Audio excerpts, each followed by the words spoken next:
All right, for those of you that have the Trailblazer extended, the third row seating, and you're looking to take your charcoal canister out, good luck.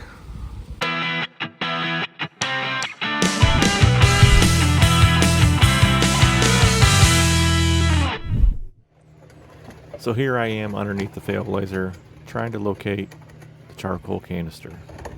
And as you can see, I'm not working with much space at all, because right here above the gas tank is where the charcoal canister is located.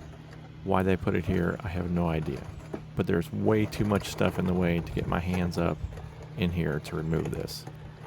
Not good. Here's what I ended up doing with this parts Failblazer. I just don't care about this thing. I ended up cutting the floor open so I can get at these two clips right there. Those two clips sit in those two grooves. You have to get those out in order to get this thing to come out. And as you can probably well imagine, being underneath the vehicle, you can't get your hand back in there with any kind of leverage to get those clips out. Just, it doesn't happen.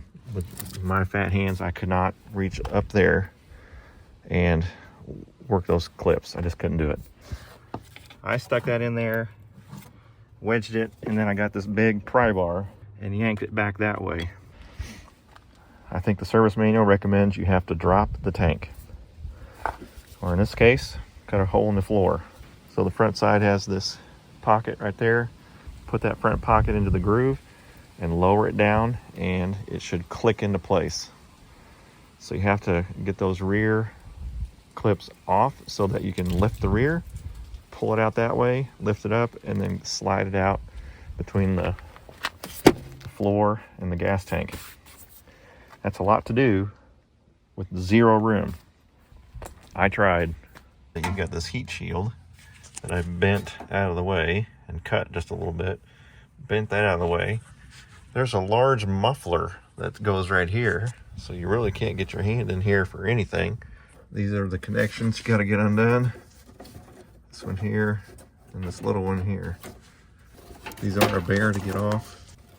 You got these little tabs on the end and these big tabs right here that supposedly move out of the way whenever you squeeze. That's not always the case though. And that seal, they kind of stick a little bit. So that's the front bracket.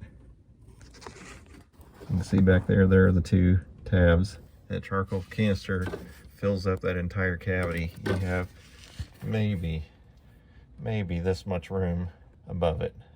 Not much room. I don't know why GM puts it here instead of in front of the gas tank like they do in the non-extended version. I've even seen it back here in the wheel well cavity. Why they put it here, I just don't know. So much more work involved to get that out. So unfortunately, dropping the tank seems like the only option. Happy wrenching.